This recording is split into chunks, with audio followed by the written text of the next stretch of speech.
Time for the 49ers Rush Podcast.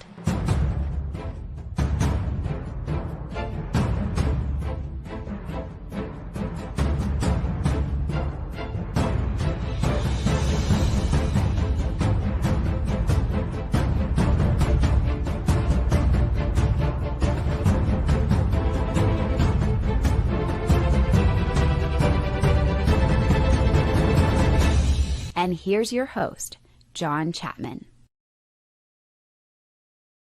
What is going on, faithful? Coming to you live from Levi's. The 49ers come out, win the third preseason game. For those of you who actually care, the 49ers have a winning season. In the preseason, they go 2-1.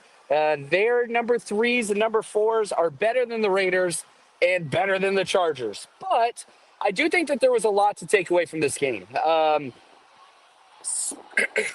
Excuse me, several positives for sure. And right off the bat, I have to say, if we're talking about rookies, which is probably the biggest thing to take away from these types of games, Nick Martin, the third-round pick. Now, usually whenever you're talking about a rookie that's still getting played deep into the fourth quarter of the third preseason game, it's kind of hard to get really excited. And it's man, what is there to glean from that? But not only the amazing tackles, the pass deflection, all these different things, he's making the right reads really, really, really quick. And whether he was out there mirroring the back out on a flare or trying to jump the tight end and reroute the tight end, he is making lightning quick reads, which if you watched our film breakdown of the very first preseason game, it was difficult because it was just taking a full count every single play before he recognized what he was supposed to do. So to have this type of growth for a rookie that struggled so much throughout camp, whether that was pass, run, missed tackles, you name it, Nick Martin absolutely just freaking glowed up, unbelievable. So major stock up to that rookie. Now, it tells you a lot as well that, hey, he's not going to be getting a lot of playing time. Special teams, which he was great at as well, but awesome. But he's not going to play. Tatum Bethune didn't even dress out. He got the veteran starter treatment, and they were like, we've seen enough from you. We're going to let all the other linebackers play. Chaz Surratt, tackling machine, led the team in tackles. Curtis Robinson got the pick 6. The 49ers linebacking core under Johnny Holland and Robert Saleh is going to be incredible. And so you got exactly that. You saw the depth. That's probably the difference in the game, if I want to be honest with you, between the Chargers and the 49ers. Linebacker depth, or the 3s, the 4s, and then even the backups out there were making plays. Jalen Graham, the linebacking core matters. Now, let's jump to the offensive side. I thought Connor Colby played well.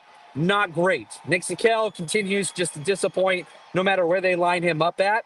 One of those two guys is probably going to be a starter week 1 unless Ben Barch and Dominique Moody, who was seen hobbling around today, still positive. He's making steps. He's not limping near as bad.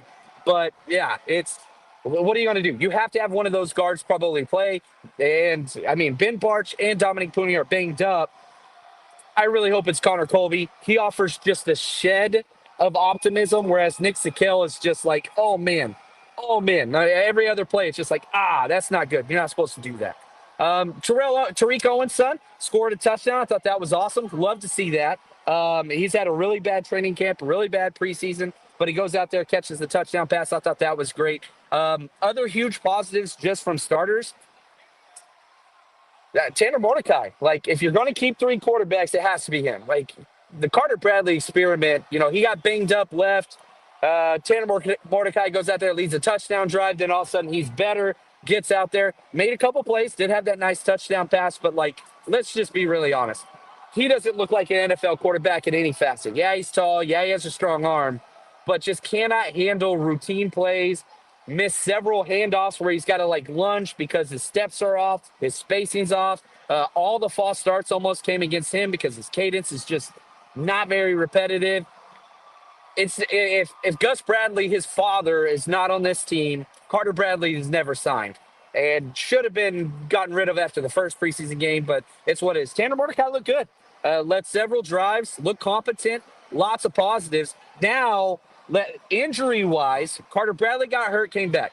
Isaac Guerrero, the Brian Robinson trade says a lot about the 49ers running back group, but the fact that you had Isaac Guerrero covering kickoffs, covering punts in the third quarter, not to mention he looked very, very pedestrian, to be kind, as a running back, but like the 49ers, I think they've just said, like, look, okay, this is going to be a year for you to learn.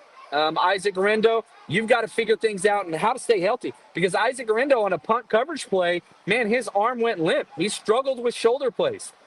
He's got hamstrings, he's got ankles, he's got foot issues, and he's got shoulder issues. And, man, he was rolling around on the ground on the sideline after a punt coverage play and then jogged back with his arm limp, came back and played, which got to respect the toughness, but it's just, man, if you can't stay healthy, you can't play in this league.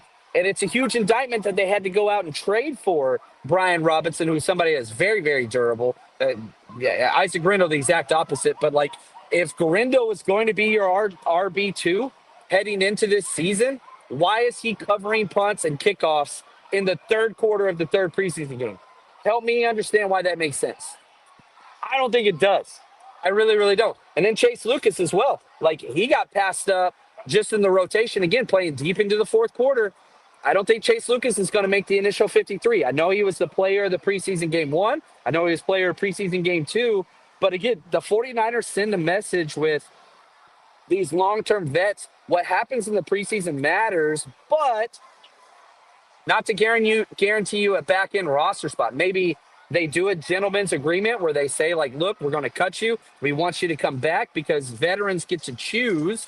And that Tuesday kind of cut down date, which comes at 1 p.m., like that's a big deal, but like you're not guaranteed.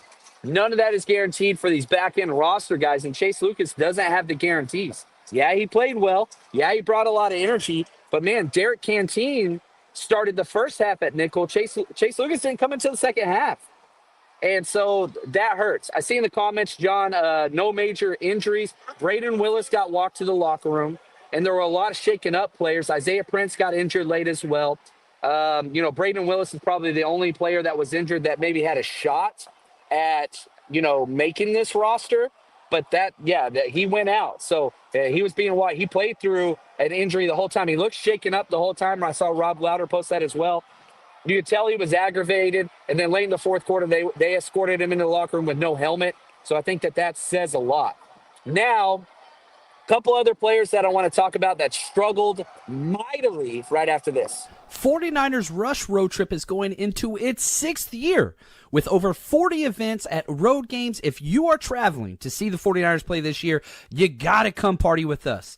And on top of that, we give games, trivia, giveaways. We've partnered with TickPick this year. All you have to do is search 49ers Rush on any of the TickPick sites, apps, you name it. And on top of all of that, best dressed, giveaways, autographed jerseys, kids are always included, and get in for free with a ticketed adult. And a lot of times for select cities, we will have 49ers legends come out, and you get to meet and greet them and get an autograph. Navarro Bowman, Frank Gore, Patrick Willis, Fred Warner are all players that we have worked with in the past. And trust me, if you want to build the 49ers community, you're traveling by yourself, we got you covered. 49ersRushRoadTrip.com.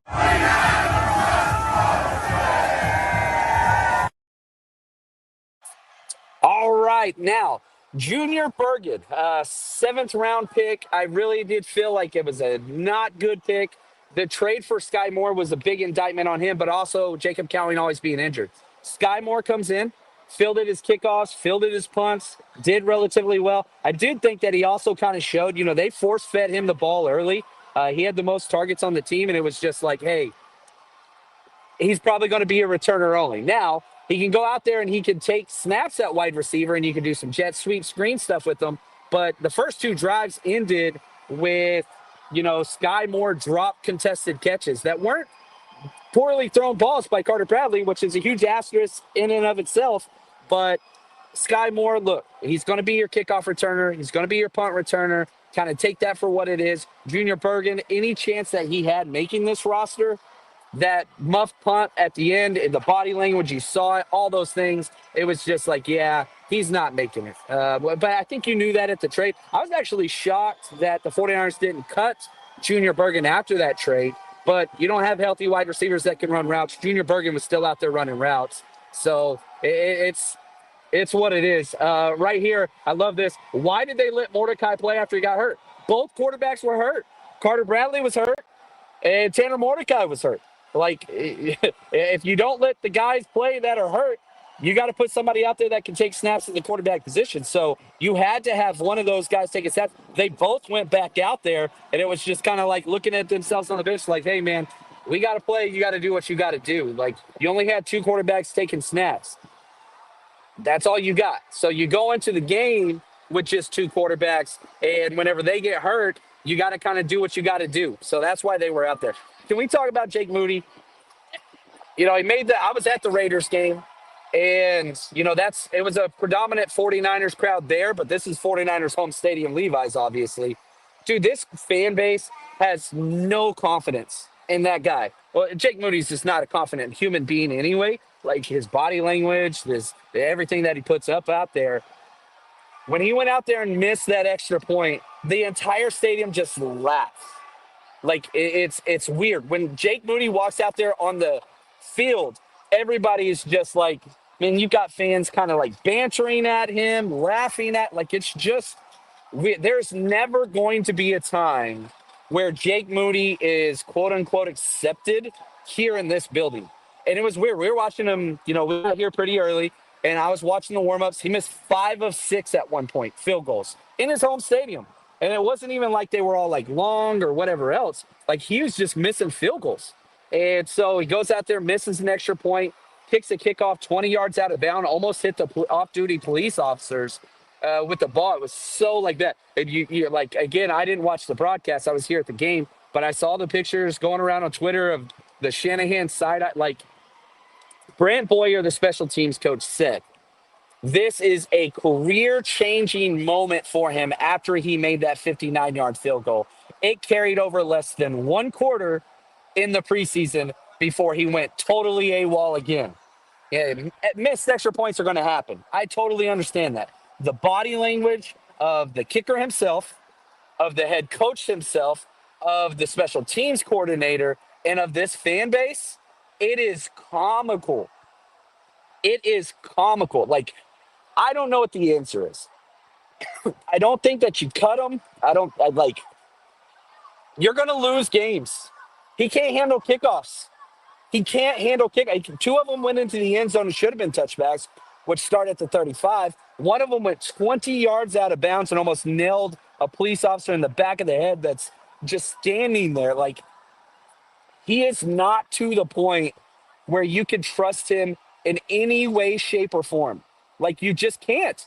And I hate that it's like that, but it's just, what do? Do you hope that somebody else cuts a kicker and you bring him on? You're going to lose games this year. The 49ers are going to lose games this year because of Jake Moody. Period. Like, it's not a question mark. It's not a matter of if, it's a matter of when. I don't know what you do at this point. You kind of have to run with him, and you might be able to win some games with him, and he might be able to make some 59-yarders, but he's going to miss 40-yard field goals. He's going to miss extra points. He's going to kick kickoffs out of bounds. He has no damn clue where that ball is going when it comes off his foot. And it doesn't matter if it's, a field goal attempt, extra point, or kickoff. It's just rough. Period. It is rough. And man, like, this crowd, like, it's crazy the energy that they feed off of him in a negative way. And the 49ers travel better than any team in the NFL. Trust me, I know as much as anybody. That's going to travel with them. Hopefully he can block that out and get better. He can't get worse. But yeah, it's rough. Now, I want to talk about the defensive line because some of the guys showed out. A lot of positives right after this. Your fantasy league pays bragging rights. My bookie pays cash. So this season, stop celebrating like it's 2009 and start betting like it's 2025. Whether you're hammering spreads, chasing the lines, writing money shot parlays, my favorite teasers are my favorite bet ever. And like I just tell people this all the time: you're betting with the odds and with the house instead of against it. Check out teasers if you haven't done it. It's our specialty, and it's where we make most of our money. But MyBookie is your one-stop sportsbook and casino in one. So one account, one wallet. You bet football all weekend, then you want to play slots, you want to play blackjack. It's all. You don't have to switch apps, no jumping platforms, just straight-up action. And if you're new to MyBookie, man, they've got a new huge promo. Use our code 49ers, 49ERS, on your first bet up to $500. It's fully covered. So you make your play. If it doesn't hit, you get it right back with a bet back bonus. No stress. And it comes with just a one-time rollover on return bet. So you're free to reload and keep firing. If you don't know about reloads, ask them their customer service. Trust me, that is there. But again, a one-time rollover, that is huge. So sign up at mybookie.ag. Code 49ers, 49ERS. Claim your bet back bonus. Make this football season the one where bragging rights come with a bankroll. MyBookies, where bettors win together, because bragging's good, but cashing in is better. All right, the defensive line for the 49ers, again, I think the linebacker group and then the defensive line were so consistent. Man, Alfred Collins was great out there. Him and Jordan Elliott started and consistent. Like, again, the development. Nick Martin is probably like the most like glaring kind of glow up from week 1 to week 2 to week 3. Alfred Collins playing with better pad level, making plays, making the linebackers behind him look quality good. Just consistent play. Jordan Elliott, he's his typical self. Like, he's the number one vet in this defensive tackle room, but he's been injured for so long. They got him some game snaps, which was awesome. Sebastian Valdez comes in after that. Good Lord, so violent. Last game, week 2 for Sebastian Valdez, not near as quality as good as the first one. This one, on par. He was out there killing guys. The violence, the consistency, unbelievable. I'm such a big fan. Sebastian Valdez better make this damn team, because you're not going to hide him. You're not going to slide him past you. Like, he will be claimed off waivers, and you need defensive tackle depth. I want to keep 6 defensive tackles. Defensive ends, Sam Okwanu played early, looked great. It's awesome. His kind of first live game action, Robert Bill, stuffs the run. He kind of does what he does. He's not going to bring much in pass rush, but he's kind of at that midseason form where quality special teams can set the edge in the run game, eats up snaps from that edge position. That's what he's going to bring. Now, Marquise Siegel was the number 1 player that I wanted to watch heading into today. I thought that he played good, not consistent. His coverage gave up a touchdown on that deep crosser. Actually, Jair Brown kind of came off of his guy and tried to help Marquise Siegel and almost got there closer than Siegel did. Siegel won a bad game, not a bad game at all, but the coverage aspect, I think it left a little bit to be wanting. So does he start week 1? We'll see. You kind of have 3 guys. You have Jason Pinnock, who's starting one of the safety spots, and then you've got Jair Brown, Marquise Siegel, Richie Grant kind of vying for that other option. I would go with Richie Grant, to be honest with you. Jair Brown still can't tackle. You're seeing that, and I don't want to say can't tackle, but he goes for the kill shot all the time, which is weird because I can't recall one time on the Niners that he has executed that in an appropriate manner, but he'll duck his arms and try to lay the boom down with his shoulder and just completely miss, and guys bounce off of him. Like, I have no clue who he's trying to kill or waylay. He's never done it. So stop doing it. So I do not want Jair Brown starting, but they both played the first half. I did think that he looked better than Marquise Siegel in the pass game, which is saying a lot because he's not good in the pass game. I prefer Marquise Siegel, and I think the more consistent approach there is probably going to be Richie Grant, who will probably get the nod. Now, cuts are Tuesday, okay? And cuts are Tuesday, 1 p.m. Pacific time. I'm not going to be doing film breakdowns until after that point. So the 49ersrush.com and our Patreon, we're going to do our film breakdown of this game after the cut so we know who to highlight. I don't want to spend time breaking down players that aren't on the 49ers. So once the 53-man comes out, that's where those will happen. Now, tomorrow, our Jerry Rice Tier Zoom Hangout, which I'm so excited about, 5:30 p.m. That's where we go through and I hear from you and we make our collective 53-man roster, how that shakes out. We go through position by position. We vote. We have a good time. It's absolutely incredible. Go sign up at the 49ersrush.com. Jerry Rice tearing up. We have a 7-day free trial and our Patreon, 7-day free trial there. Whichever one you prefer, they're the exact same. Zoom links already posted on there. So that's tomorrow night, Sunday night, this Sunday, 5:30. We're going to do our own 53-man roster and see how it shakes out. We've done really well in the past, to be honest with you. So the preseason's done. I don't want to say you got out of it unscathed, but there are not a lot of very long-term season-ending injuries. Yeah, multitude of injuries, running backs, wide receivers, D linemen, corners. I get it. But not a lot of those kind of major seasons over for players that you're going to be counting on this year. Lots of bumps and bruises, but it's weird to say. You kind of got out without the major injuries. We'll have to see how this game goes and if anybody else comes off of it, but that's going to do it for us here. I'm so pumped. So join us tomorrow on Patreon. Can't wait. That's going to be a lot of fun, 5:30. And for us here at Levi's, this is the last one of the regular season. We'll be in Seattle week 1 whenever it counts. Come party with us. And until that time, stay strong, faithful.